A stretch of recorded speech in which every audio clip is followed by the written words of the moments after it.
Right now, it is time for Food for Mood with Dr. Judy Wurtman. Judy is the co-author of the Serotonin Power Diet, serotoninpowerdiet.com. Also, Simon Loses His Tummy, the Kindle edition, before her voice was still. And she joins us here on a Thursday morning, and we talk about food and its effects. Good morning, Dr. Wurtman. Good morning. Good morning to both of you. No, we talk about mood. It feels more like summer than fall. Which is helpful, except that it's really dark, which is unhelpful. So this is no matter how you cut. Exactly, Jill. There seems to be a real disconnect right now between walking outside. I came in a few minutes ago after walking my dog, and it felt like the middle of August, and yet the fact that the sun rises so much later than it did a month, 6 weeks ago, and it sets so much earlier. I mean, I think if one has a routine like walking a dog, you think, I'll walk the dog at 8 o'clock at night, and in July it's still light out, and in the end of September you're thinking, well, I better use the flashlight on my iPhone. You realize how rapidly the decrease in the number of hours of daylight is becoming, and along with it, alas, is a change that many of us experience in our mood, our energy, our interest in doing things social, our interest and motivation in our work performance, our sleep. We tend to get up a little later if we can, and go to sleep a little later if we can, a little earlier if we can.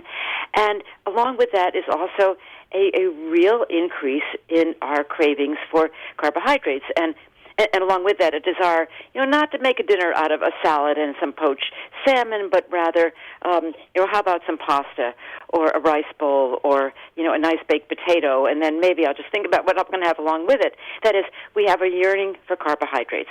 And interestingly, around the time, actually even a month before all this happens, what do we see in the supermarket but Halloween candy? And I always thought it sort of bizarre. You sort of come back from whatever vacation you might have had in August. You go to the supermarket to sort of stock up, the house has been empty for a while. And you walk in, and this is maybe the end of August, and what you see confronting you are shelves of Halloween candy. And this came to mind when I went to a hardware store a couple of weeks ago, and I couldn't even find room for the small packages of light bulbs that I was trying to purchase on the counter so I could get out my money, because there were bags of Halloween candy all over the hardware store, checkout counter. Like, this is really strange. And I understand why it's being done. I mean, right, I happened to see recently that people are already putting out Christmas decorations. This is still being September.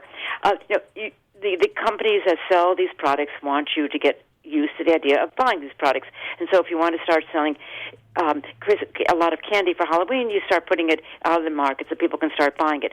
But the real question, Jill, is if you go into the supermarket and you buy a big bag of miniature Snicker bars or Three Musketeers or Kit Kats or some other Butterfinger, some other delight that you really yearn to eat, are you really going to save it for Halloween? Or in the darkest of night when no one is around, are you going to take down that bag and start munching the candy? And I think that there really is a relationship between the yearning for sweets, which comes along with an increase in the darkness of our, the day and night, and the fact that there's a lot of Halloween candy around and it's being bought. That if you feel, and this is what happens with people who suffer from this seasonal affective disorder or SAD, the change in mood that comes along with decreasing hours of daylight, if you really feel this yearning for sweets, yearning for carbohydrates, that is so typical this time of year and only gets worse, then you're going to be really tempted to buy bags of Halloween candy and not put it on your upper shelf for use on Halloween Eve, but to eat every day when maybe no one's looking, or maybe stick it in your purse, or maybe put it in your pocket, or put it in the glove compartment of your car, but you're going to start eating it. And on the one hand, eating it really may make you feel better, not just because it tastes good or it doesn't, because it's not particularly the freshest candy in the world, but because when you eat the carbohydrate, when you eat the sugar, which is a carbohydrate, you're going to be making more of a feel-good chemical, serotonin.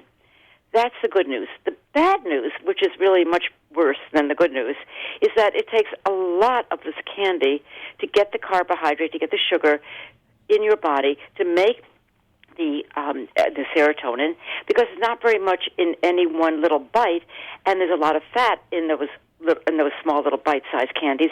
And the problem is that the fat really ramps up the calories, so that you may have to eat 250, maybe 300 calories of some of those candies simply to get the 25 or 30 grams of carbohydrate your body needs to make more serotonin.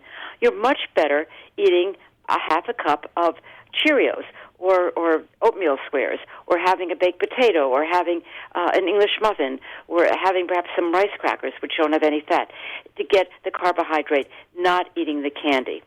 And so you have to, in a sense, get your mind around the fact that, yes, eating carbohydrate is going to put you in a better mood as the days get darker, but no, eating Halloween candy is not the way to do it.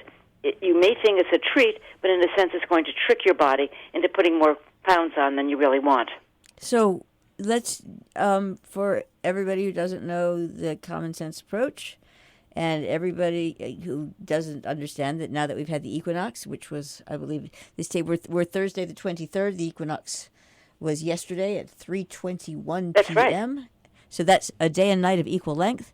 What can you snack on in, like, what can you, like, a handful of Rice Krispies, a handful of Cap'n Crunch, a handful of... Let me go through the formula. Very simple.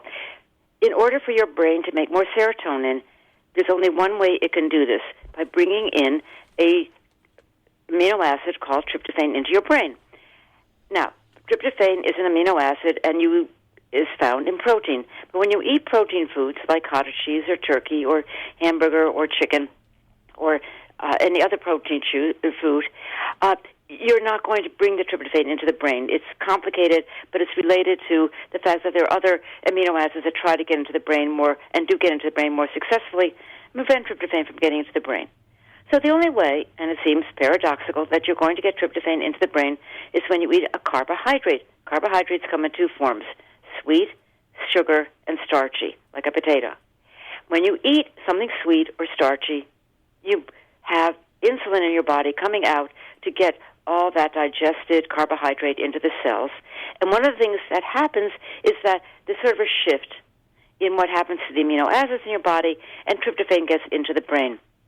The sequence is eat a half a cup or 3/4 cup of Cheerios, insulin is made, tryptophan gets into the brain, serotonin is made, and voila, you feel better, you feel more relaxed, you're not so stressed, you can concentrate, you may feel more energetic, your mood gets better, and your cravings go down. So what do you do to get that carbohydrate? You should not be eating the Halloween candy, but you should be looking at non-fat, starchy carbohydrates that come in snack form, like breakfast cereal. And most breakfast cereal, my favorite happens to be oatmeal squares, because they're crunchy and they're not so small that they fall out of your hand onto the floor. But you can eat a half a cup of oatmeal squares, which has about 25 grams of carbohydrate for about 110 calories. And after you eat that, your serotonin is made, you feel relaxed, you feel less stressed, less irritated and angry, which are the signs of SAD, and you no longer have your carbohydrate cravings, perhaps until the next day. So what do you It's reckon? a very 25 simple solution. 25 minutes? I mean, just because people are so... Yeah, as long, if you eat it on an empty stomach, pretty much empty stomach, as long as it takes to be digested, which is about 15, 20 minutes. If you eat it after a 5-course meal, you're not going to get that Forget effect. it, right. No, I understand. Your stomach is already going to be full of blood. So basically, you could habituate yourself to, it's like, all right, it's 3 o'clock is coming, I get crabby at 3 o'clock.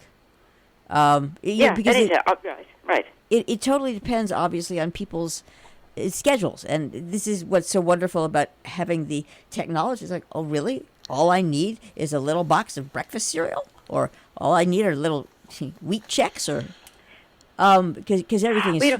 Yeah. And Jill, if you really have, and don't forget, we're still in September. Think ahead to the day after Thanksgiving, when the sun, certainly in the East Coast, like Boston, for example, is going to be setting at 4:45 or 4:30, or maybe even an hour, even 45 minutes earlier. I'm sorry, it's 4:45, and that it's dark by 4 o'clock in the afternoon. you're going to even have more intense feelings about the effect of darkness on your mood. Right. And at that point, you might do well not only to have the snack in the afternoon, and we can talk about this, in November, but also have a carbohydrate dinner, a vegetarian dinner. So you can have a baked potato, you can have lentils, you can have squash, you can have pasta, rice, rice bowl with sautéed vegetables on top, polenta, cornmeal, let's say, with sautéed mushrooms on top. If you have a carbohydrate dinner along with the snack in the afternoon, then you're going to feel much better as the evening progresses. And you can eat the protein foods that your body needs for breakfast and for lunch when you might not be feeling quite so depressed. And the sun is still shining. All right, and so we will revisit this and stay away from the Halloween candy. I hear we've spent $2 billion more so far on Halloween. That's billion with a B. Right. I will leave you with that sad thought. Okay. Thank you very much, Dr. Judy Wurtman, Food for Mood. And you can hear Judy right here on Thursday mornings.